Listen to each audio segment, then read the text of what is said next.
Welcome to another edition of Texas Cattle Trails. I'm your host, Wayne Ludwig, author of The Old Chisholm Trail, From Cowpath to Tourist Stop, published by Texas A&M University Press.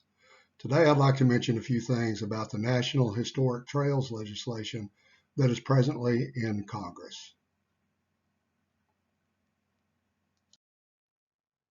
In 2009, Congress authorized the National Park Service to study 2 cattle trails from Texas for possible inclusion in the National Historic Trail System.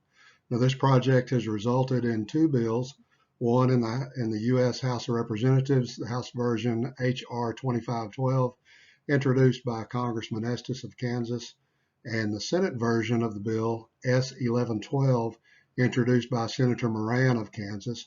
Both bills introduced in April of 2021. The short name for both bills is the Chisholm National Historic Trail and Western National Historic Trail Designation Act. The feasibility study environmental assessment, commonly referred to as the EA or environmental assessment, was submitted to Congress in May 2019 by the National Park Service. And this document also serves as the historical narrative supporting H.R. 2512 and S. 1112. This is the cover page of the environmental assessment. The date is there at the bottom, May 2019. And I'd like to mention a few examples where the sources do not support the statements. In fact, the sources tell a completely different story. And this is important because it affects the accuracy of the environmental assessment, which in turn affects the accuracy of the supporting narrative for this legislation. Let's look at 4 quick examples. The entire page will appear on the left side of the slide and the zoomed in portion on the right. This is from page 14 of section 2. The National Park Service tells us here that it's our good fortune that much of the Chisholm Trail in Indian Territory, which later became the state of Oklahoma, was documented by General Land Office surveyors during the 1870s. And these were the original surveys of Indian Territory.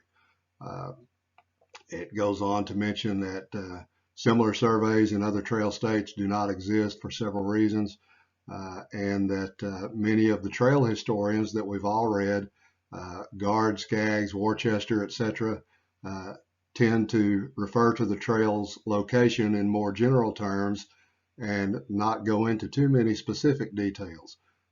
And then it goes on to mention concrete Chisholm Trail marker posts that were erected in Oklahoma during the 1990s.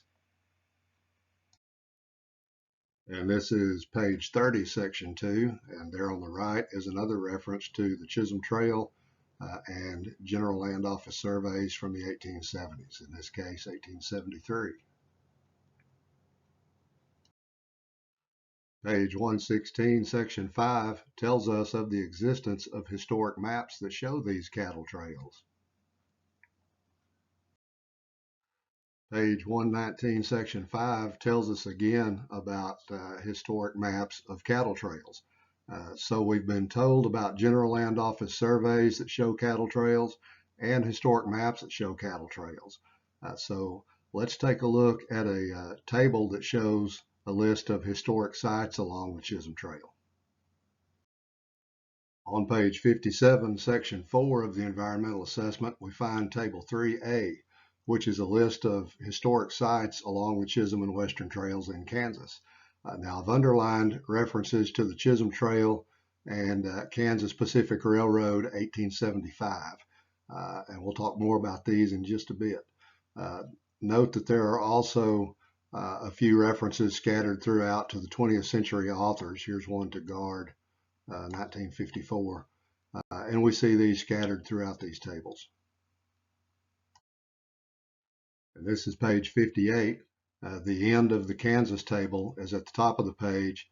The beginning of the Oklahoma table is right about here. And again, note all of the underlined references to Chisholm Trail and Kansas Pacific Railroad 1875. And this is page 59, section 4. Note again all of the underlined references to Chisholm Trail and Kansas Pacific Railroad. There's also a few references to guard and ridings scattered out. There's one, there's another, and there's a couple more down here. And these references to the 20th century authors are scattered throughout this table. And this concludes this list of historic sites. And if we look on page 158 in the reference section of the environmental assessment, we find this Kansas Pacific Railway reference. Kansas Pacific Railway, 1875 guide map of the Great Texas Cattle Trail, provided by the Newberry Library in Chicago. Now, this map is a fold-out map that was included in an advertising booklet distributed to Texas drovers to attract their business to the Kansas Pacific Railway. This is the cover of the booklet. I have a digital copy of this booklet from the Newberry, and the date appears here at the bottom, 1875.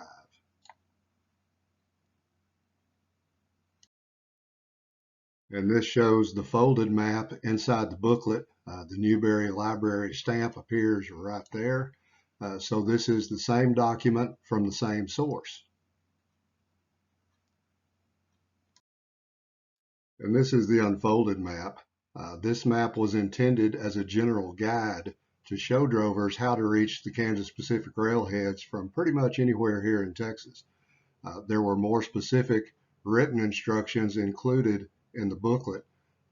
These provided more detailed instructions from the Red River north to the Kansas Pacific railhead.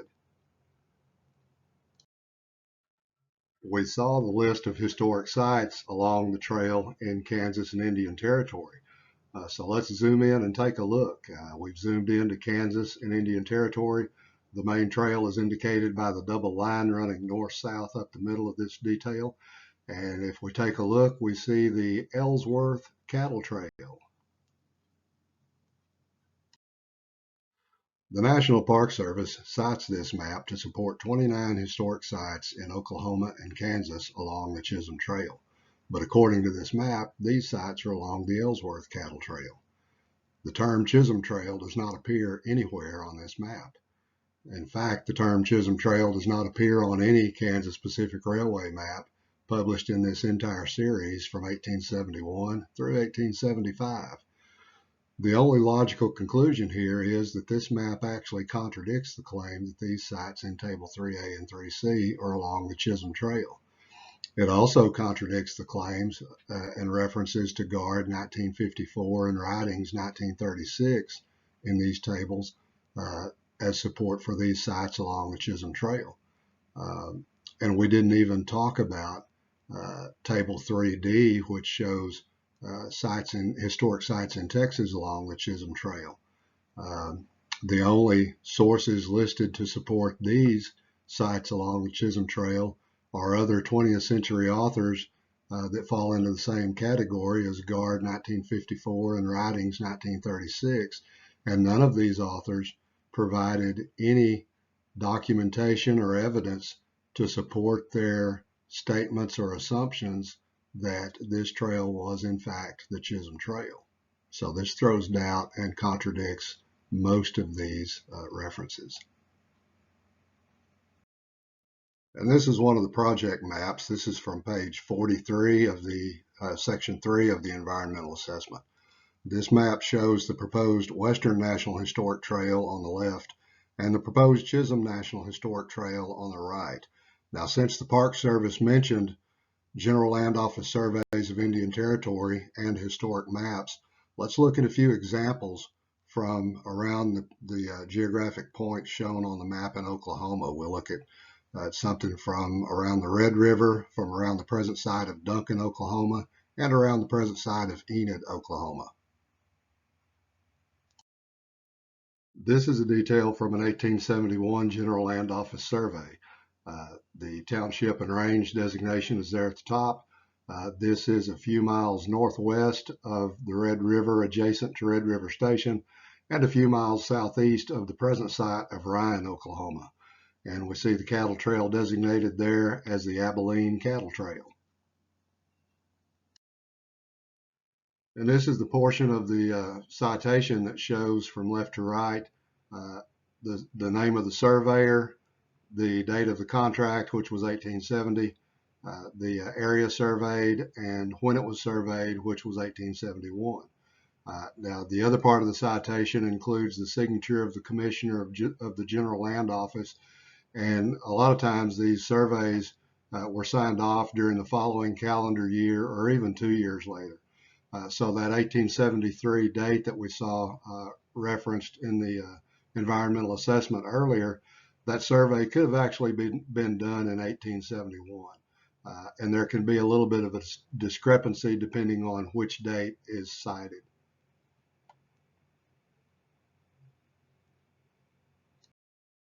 In addition to the survey plat maps, we also find trail name references in the survey field notes, and these are the surveyor's handwritten notes taken during the surveys.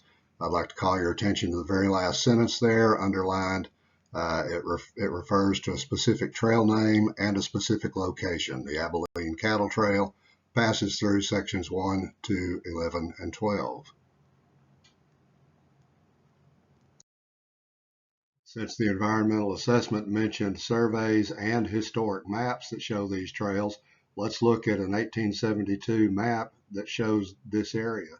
I've drawn in Red River Station for reference.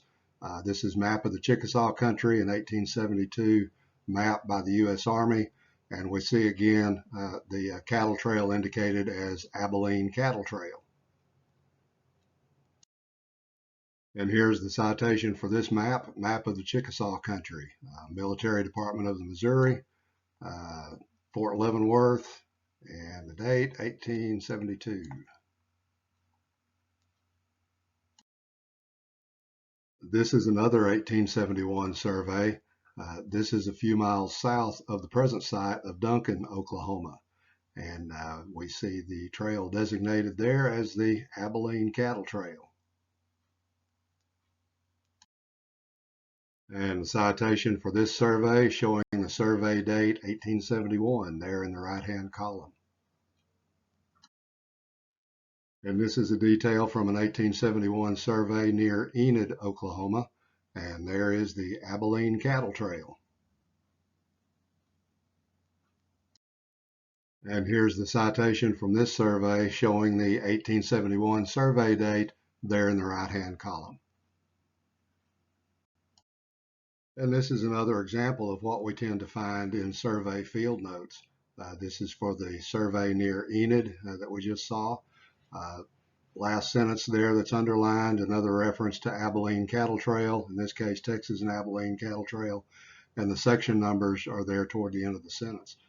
When we look at these documents along the route of the proposed National Historic Trail through Oklahoma, which is generally along the route of US Highway 81 through Oklahoma, we find references on maps and in survey field notes to Abilene Cattle Trail, but we do not find references to Chisholm Trail. The U.S. Department of the Interior published a series of maps of Indian Territory during the 1870s and 1880s. These maps consistently showed this trail route designated as the Abilene Cattle Trail.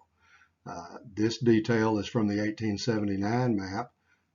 This shows the area around Enid, which we just saw that survey. We see it clearly designated on the trail leading through this area to Caldwell, Kansas, as the Abilene Cattle Trail. In this case, the Abilene Cattle Trail and Stage Road.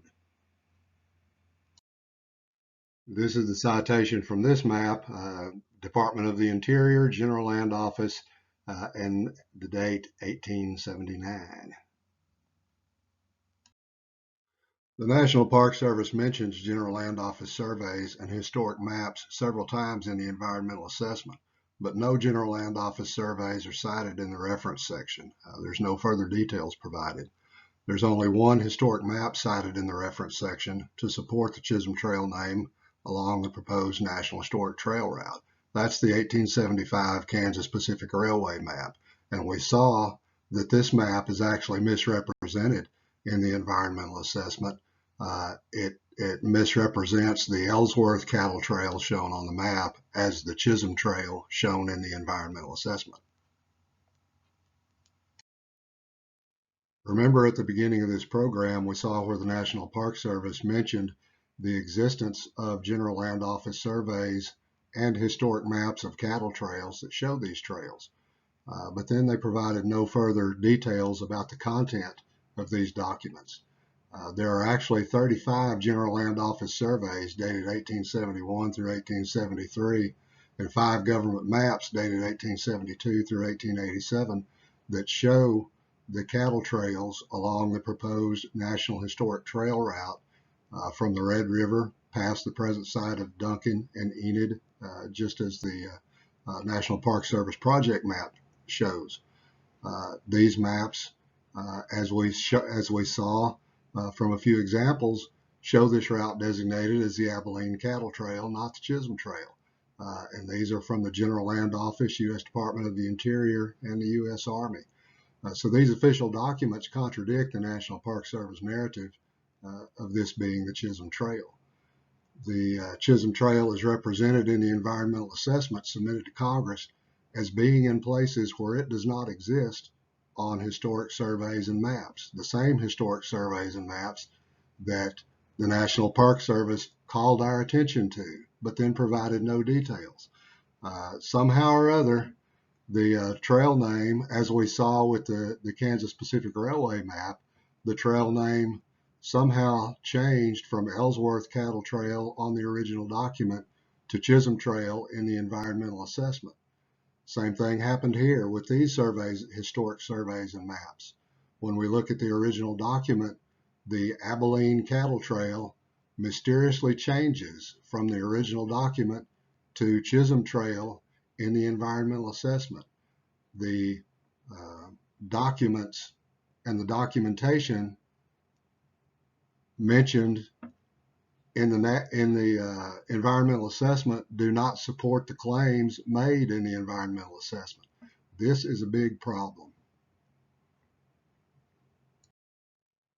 Mistakes can certainly be made on a project of this size and scope.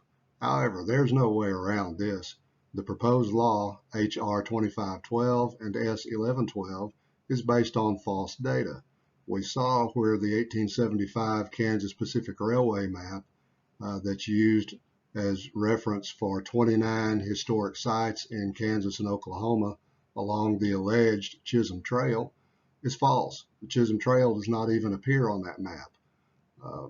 General Land Office surveys and historic maps are mentioned in the environmental assessment, but no further details are provided. They're not cited in the reference section of the environmental assessment, and the Chisholm Trail does not appear on these sources as claimed or inferred in the environmental assessment. For teachers that might be watching, if a student were to turn in a history paper that made these same errors where sources were either false or misrepresented, whether it was intentional or accidental, what sort of a grade would that student receive? I suspect it would not go well for the student. The same thing should apply here. National Park Service should correct these errors. So what should be done? If the bills are passed as is or somehow amended and passed, the underlying narrative will still be wrong until it's corrected by National Park Service. Now, National Park Service has said that their part of this project is done and it's now in the hands of Congress. The legislative team that put the legislation together has said, we're just going by what National Park Service said in the assessment. So apparently the only way to get any corrections made is for Congress to return the environmental assessment to National Park Service and request correction, clarification, or additional information. This would meet the National Park Service definition of substantive comments as it appears in the environmental assessment, because the accuracy of information in the assessment is called into question. Correcting the errors would be a reasonable alternative, and if correcting these errors would not be considered reasonable, I'd sure like to hear that explanation.